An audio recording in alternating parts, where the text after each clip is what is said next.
வணக்கம் நண்பர்களே. நீங்கள் இப்போது பார்க்கும் இந்த சேனலில் உடல் நலம், மனநலம், வயதுக்கேற்ற வாழ்க்கை மாற்றங்கள், எளிய மருத்துவ விளக்கங்கள் மற்றும் நம் தினசரி வாழ்க்கையில் பயன்படும் ஆரோக்கிய தகவல்களை எளிய தமிழில் பகிர்ந்து வருகிறோம். இந்த மாதிரியான பயனுள்ள வீடியோக்கள் தொடர்ந்து பார்க்க விரும்பினால் இப்போதே இந்த சேனலை சப்ஸ்கிரைப் பண்ணி பக்கத்தில் இருக்கும் பெல் ஐகான் ஐ அழுத்திக் கொள்ளுங்கள்.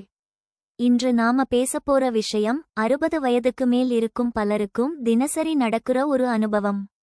அதிகாலை 3 மணிக்கு திடீர்னு தூக்கம் கலைந்து விடுகிறது.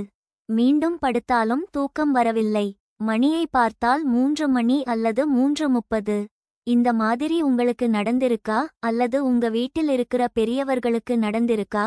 இது சாதாரணமான விஷயமா இல்ல உடல் கொடுக்கிற ஒரு எச்சரிக்கையா? எதனால் இது நடக்குது? இதனால் என்ன விளைவுகள் வரும்? இதுக்கு என்ன தீர்வு இருக்குது? எல்லாத்தையும் இப்போ தெளிவா பார்க்கலாம். முதல்ல ஒரு விஷயம் புரிஞ்சுக்கணும். 60 வயசு தாண்டின பிறகு நம்ம உடம்பு முன்னாடி மாதிரி இருக்காது. உடலுக்குள்ள நடக்கும் செயல்கள் மெதுவாக மாற ஆரம்பிக்கும். அதுல முக்கியமான ஒன்று தான் தூக்கம். முன்பெல்லாம் தூக்கம் வந்தா படுக்கையில் படுத்தாலே உடனே தூங்கிடுவோம். ஆனா வயசு ஆக ஆக தூக்கம் வர்றதே கஷ்டமா மாறும். வந்தாலும் நீண்ட நேரம் இருக்காது. இதுக்கு முக்கிய காரணம் மெலட்டோனன் என்ற ஹார்மோன். இதுக்குத்தான் தூக்க ஹார்மோன்னு சொல்வாங்க. இந்த ஹார்மோன் தான் இரவு நேரத்தில் சுரந்து உடம்புக்கு இப்போ தூங்கணும்னு சிக்னல் கொடுக்கும். ஆனா 60 வயசுக்கு பிறகு இந்த ஹார்மோன் உற்பத்தி மெதுவாக குறைய ஆரம்பிக்கும். அதனால ஆழமான தூக்கம் குறையும். லேசான தூக்கம் அதிகமாகும். சின்ன சத்தம், சின்ன நினைப்பு வந்தாலே கண் திறந்துவிடும். இதன் விளைவாக அதிகாலை 3 மணிக்கு திடீர்னு எழுந்துடுறோம். இன்னொரு முக்கிய காரணம் நம்ம உடல் கடிகாரம். இதுக்கு சர்கேடியன் ரித்ம்னு பெயர். இந்த பாடி கிளாக் தான் எப்போது தூங்கணும் எப்போது எழணும்னு தீர்மானிக்குது. 60 வயசு தாண்டும்போது இந்த உடல் கடிகாரம் முன்னோக்கி நகர ஆரம்பிக்கும். அதாவது முன்பு இரவு 12 மணிக்கு இரவாக உணர்ந்த உடம்பு இப்போ 9:30, 10 மணிக்கே இரவாக உணருது. அதனால தூக்கம் சீக்கிரம் வரும். அதேபோல உடம்பு காலை சீக்கிரமே விழிச்சுக்கிடும். அதனால தான் அதிகாலை 3 மணிக்கு உடம்பு முழுசா விழித்துடுகிறது. இதை தவிர சில உடல் பிரச்சனைகளும் காரணமாக இருக்கலாம். உதாரணத்துக்கு ஆண்களுக்கு புரோஸ்டேட் பிரச்சனை இருந்தா இரவு அடிக்கடி சிறுநீர் வர மாதிரி ஃபீல் ஆகும். டயபீட்டீஸ் இருந்தா இரவு சுகர் லெவல் குறையலாம். பிளட் பிரஷர் இரவு நேரத்துல மாறுபடும். அசிடிட்டி அல்லது கேஸ் பிரச்சனை இருந்தா மார்பில் எரிச்சல் வரும். மூட்டு வலி, முதுகு வலி இருந்தா இரவு வலி அதிகமாக தெரியும்.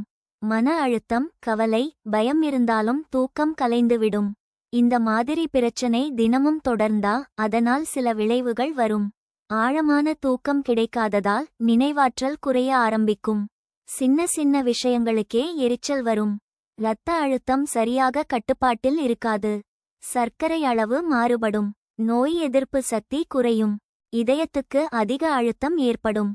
ஆனா நல்ல விஷயம் என்னன்னா இதுக்கெல்லாம் எளிய தீர்வுகள் இருக்கு. முதல்ல காலை 7 மணிக்கு சூரிய ஒளியில் 20 நிமிடம் இருக்கணும். இது உடல் கடிகாரத்தை சரி பண்ணும். தூக்க ஹார்மோன் சரியான நேரத்துல சுரக்க உதவும். இரவு 9 மணிக்கு பிறகு வீட்டில் அதிக வெளிச்சம் வேண்டாம். மொபைல், டிவி ஸ்கிரீன் ஐ குறைக்கணும். இருட்டு அதிகமானா தூக்கம் நல்லா வரும். சாப்பாட்டு நேரம் ரொம்ப முக்கியம். 7:30 முதல் 8 மணிக்குள்ள சாப்பிடணும். ரொம்ப சீக்கிரம் சாப்பிட்டா நள்ளிரவு பசி வரும். ரொம்ப லேட்டா சாப்பிட்டா அசிடிட்டி வரும். இரண்டுமே 3 மணி தூக்கத்தை கலைக்கும். சாப்பிட்ட பிறகு 20 நிமிடம் மெதுவா நடக்கணும். இது டைஜஸ்டன் சரி பண்ணும். தூக்கம் ஆழமாகும். மாலை 4 மணிக்கு பிறகு டீ, காஃபி தவிர்க்கணும். தூங்குறதுக்கு முன்னாடி வெதுவெதுப்பான நீர்ல குளிக்கலாம் அல்லது கால் மட்டும் வெந்நீர்ல வைக்கலாம். இதனால் உடம்பும் மனசும் தளர்ச்சி அடையும். 3 மணிக்கு கண் திறந்துடுச்சுனா உடனே மொபைல் பார்க்கக்கூடாது. அதுக்கு பதிலா மெதுவா மூச்சு பயிற்சி செய்யலாம். 4 வினாடி மூச்சை உள்ளே இழுக்கணும். 7 வினாடி பிடிக்கணும். 8 வினாடி மெதுவா வெளியே விடணும். இதை சில முறை செய்தாலே உடல் மீண்டும் தூக்க நிலைக்கு போகும். இருந்தும் இந்த பிரச்சனை தினமும் தொடர்ந்தா blood sugar, blood pressure, thyroid, vitamin D, vitamin B12, prostate இந்த மாதிரி அடிப்படை சோதனைகள் பண்ணிக்கிறது நல்லது. 60 வயதுக்கு பிறகு நல்ல தூக்கம் ஒரு லக்ஷரி இல்லை. அது ஒரு அவசியம். உடல் கொடுக்கிற சின்ன சின்ன சிக்னல்களை நாம் கவனிச்சா ஆழமான தூக்கம் மீண்டும் கிடைக்கும். இந்த வீடியோ உங்களுக்கு பயனுள்ளதாக இருந்தா உங்க வீட்டில் இருக்கிற பெரியவர்களுக்கு ஷேர் பண்ணுங்க. இந்த மாதிரி ஆரோக்கிய தகவல்கள் தொடர்ந்து வேண்டும்னா இந்த சேனலை சப்ஸ்கிரைப் பண்ணி பெல் ஐகான் ஐ அழுத்த மறக்காதீங்க. நன்றி.